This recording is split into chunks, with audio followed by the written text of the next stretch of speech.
what a day today, what a change in the weather. Oh, the sun didn't last very long, did it? And it was cold, I must admit. I shut the windows very early this morning because it was really cold. And a wee cheers tonight because I needed to get the chill out my bones. That's better. Hi Matthew. Yes, as I was saying, a bit chilly tonight. Even outside rattling the pots tonight. Hi Kirsty. Hi Don. Hi Jackie. And I felt I done the jacket without a doubt. So I'm quite happy with my wee dram. That'll soon heat me up a wee bit. Well, I've got to open tonight with saying a couple of thank yous. First of all, to Mary McKee for bringing me through some masks and gloves. She said, you'll need to start wearing it, wee man. So I'm going to take her advice. She's a wee bit older than me. Marion. That was a brammer that. Anyway, and also she brought me a wee bit of birthday cake for me, Vid, her boy, last week. So I'm looking forward to that to my supper tonight. Hi Billy. Hi Brian. So, another thing as well, I really appreciated it. I got a phone call this morning for the Ayrshire Hospice. Yeah, for the Employee Development Advisor, asking how I was doing, just to keep in contact to see if everything's okay, and they can keep in contact with emails and newsletters. Hi Robert, hi Anthony. So that was nice. That was nice. So I did tell her I'd do a blog in the hospice. So she's asked me would I write something up and we'll put it in the newsletter. Well, fair enough. It's education, isn't it? Anyway, here we go. Ready, the night before I started my time, oh, my mum and dad, oh, they were in discussion, right? When I went through, my dad says, you can't wear a tie going into the shipyards. My mum said, look, he's getting his school uniform on, and that's the end of it. I said, but you can't go in with a tie. My mum says, but you go in with a tie. Ah, but I'm a charge hand. What does that make? Well, when you get a charge hand, you wear a tie. It's the same if you're a foreman, you wear a tie. But no if you're in a shop floor. Anyway, he's got me his tie on, and that was it. I ends up down to the workshop, the electrician's workshop, introduced to the manager. And here I am with a tie and a blazer. And made introduction, and he passed me on to the charge hand.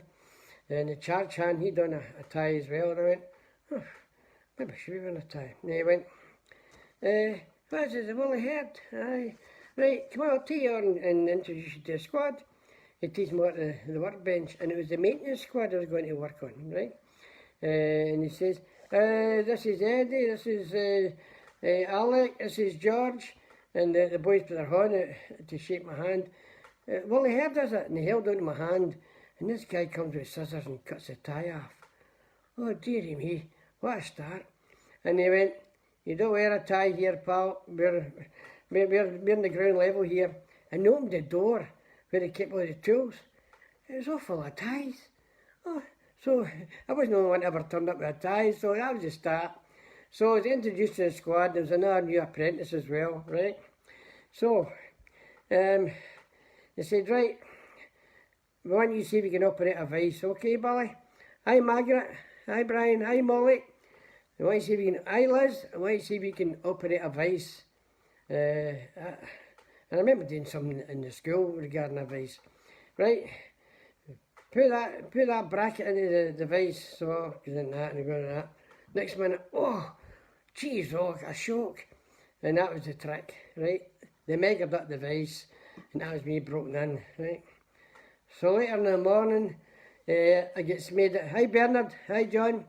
Because I was used to my journeyman, right? It was Jackie. And I says, he says, how would you come for? I says, Paisley. He says, oh, no one am I? For Paisley. I said, where do you come for? He says, I come for the Royal Borough of Dumbarton. I says, Dumbarton? Is that not going to make the whisky? It does, but that's by and by. Right, okay. The first job is you go into the store and you ask for a long stand, okay? Right. The store's just next door. So I goes in next door, and the guy said, hello. He says, you just a new start. He says, you got a cheque. Right. What's your number? Gave him my number. What's your name? Willie Heard. You're an electrician? I hope to be an electrician. Okay. What are you in for? A long stand? I'll just stand in the corner or there, okay? So I'm standing in this corner, and all these guys are all coming in and out, in and out, in and out. And after a while he goes, right, can you go back to workshop now? I said, what do you mean? But where's the long stand? He says, you've done it, you stood for a long while, he says. So that was me broken into all the different things that was there. So, anyway, Jackie says, right, well, this is the first job, he says. You see the new overalls? They're going to get dirty today. Okay, Willie, right? So, we went to this and we were to strip at this wee substation. They were fitting new switch gear, so started stripping off, and by Jesus, there was no dirty, right? So that was my first day in. So I get home at night, my mother says, where's your tie? And I pulled out my pocket, it's half a tie. She says, what happened to the rest of the tie? I said, it's in the door. I said, when my dad came in late at night, and she says, aye, okay, I get your point. You shouldn't wear a tie anyway, so that was that bad. So, after finish that job, he says, hey, Willie, seeing you're a wee guy, he says, we always like wee guys joining the squad, because you get any wee corners we can't get into, right? He says, what we're doing now, he says, we're going to run in cables, but we're getting under a tunnel, okay? He said, you've got to sit in a pipe, and then you tie up the cables all the way down in the tray, okay?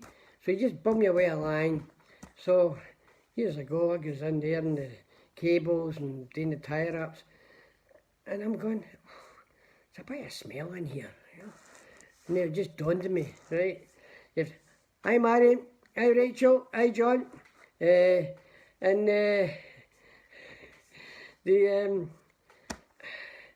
didn't realise until Jack says, you got a problem? I said, it's quite smell in here. He says, I know, he says, it's a sewer pipe, because all the way down into the Clyde.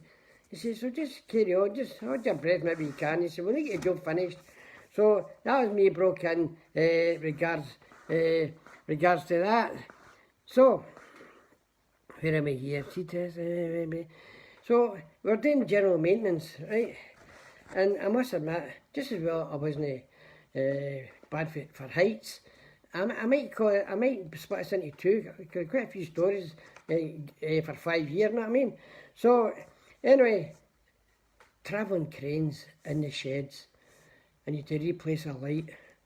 Oh, so you actually sat on top of the crane, and your journeyman stuck into gear to travel right along the shed, and you had to hang on until you got to the bulb, and then you dismantle the bulb, and you make sure you didn't drop it. So anyway, that was a bit scary. I hadn't been that before. So then the next one was tower cranes. Now, I don't know if you all know, do you know the Titan, the big crane down at Clydebank? It used to be John Bryn's. Anyway, it's still there. It's part of the museum. You actually got a lift and go up to the top of it. Amazing height. Anyway, there was all different kind of cranes that was there, but the Titan was the biggest one, right? Now, there's no health and safety then. No health and safety then. You didn't get strapped on these things and that. So we did a tower crane and try to replace the lights, okay? It used to be, it's supposed to be a swing arm, you swing the arm in, and then you replace it. But here some of them were seized up. So, me being a wee guy and a light guy, they held onto my overalls. And I had to go right over the top and try to get the bulb, right? First time I ever done it, I dropped the bulb. Just as well nobody down at the bottom, because it makes some noise. So that was another experience replacing them. But when you go back to tower cranes, now you go up some height on these ladders and you're carrying stuff. And I remember in the new year, oh, it was the first day back after the new year, and it had been snowing, it was ice. Hi Elaine, hi Caroline, hi Singer, and it had been ice. And he goes in, and Jackie says, right, get a toolbox, and here, you need one of them. I said, what's that? He says, a controller. He says, I've put rope on it, so swing it around your shoulder, and the toolbox in the Ayrshire there, he said, because I've got 2 controls as well. I said, oh, have you? Hiya Mark, hi Ian. So, get up the ladders. Now it's some height, man, I'll tell you right now. And there was ice on the steps. And that was us hanging on to them. It was freezing cold up the top, right? And then you've got to watch now, because if it's windy and you put a brake on, it still slows a wee bit. So you're up there and you hear the wind there, you hear the wind. So we're in the first cabin, sorted that with the segments. Hey, do you know this guy? This guy, I didn't know, right? His wife came down on a Friday night, right? To find out how, where was he? And he said, what do you mean, where was he? He's not come home at night. All right. So there's a phone up in the crane, so I phoned him up. Said, your wife's here. You're not going home. Oh, he says, no, he says, well, I'm not going in now, whether he says down the ladder. He says, I'm going to stay here for the weekend. And that's what the guy done. He done mattress up there and just slept there the weekend. What a chump. Anyway, that was another one of the stories regards to that. So, that was us coming back down, and I'll tell you something, I was really frightened, to tell you the truth. Because that height, sorry, get out of the way, but see, coming down the ladders, oh, it's a nightmare, an absolute nightmare. So where are we now? Right, I think I might need to cut us into 2 parts, right, because as times go on, you might get fed up with me. I'm going to finish with this, because this is when my embarrassing moments were, because the maintenance, right, the job was to run cables under the tracing office. Now at that time, you'd about 30, oh, gorgeous females. I mean, I was only 16 at the time, you know, but they looked absolute film stars to me. And there was about 30 in the office, tracers. And I was to fish the wire from one trap door to that trap door. So I go down one bit, feeding the cables through and taking up to the trap door. So I came through the trap door. It was the heat tracer when I came in. She went, are you looking at my skirt? And I said, no, listen, I'm going, I think he was, I think he's looking up your skirt. So when I came up and I realised they were kidding me on in that bit. Oh, I beam her face. And then the next time, I get taken to the French polisher department. Now, I don't know if you know what a French polisher is, right? Well, it's very skilled. When they made all their own furniture nowadays to go in the boats, and they did the French polish and there was about 25 of them there. Women, they didn't have overalls, they had overalls to protect them with the lacquers and that. They used to go in and repair the lights, you know. So you get in there, carrying the ladders and they're all watching you, and oh, they really take a mickey out you. Went, do you ever go to dancing, son? Do you want a partner? Well, that's me, another red face again. So and they're saying, have you any brothers, any big brothers? We could go to dancing on Clydebank. So I think maybe I'll finish off with that, because I've got a lot more, unless you want me to carry on. Let's see now. Aye, okay, right, let's go for it tonight. And then, after I'd been doing the maintenance, I get stuck in the armature winding. Now, I don't know how I'll use no. Hi, Johnny. Hi, LJ. What armature winding was, right? I don't think it exists now. They'll probably do it on China now. They'll probably just buy a new machine. Anyway, if you had any big motors had to be rewound because they broke down, right?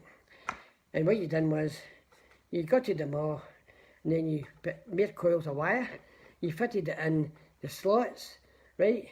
Lacquered it all, baked it all, and then took it to fit it into the machine again to get it to work, right?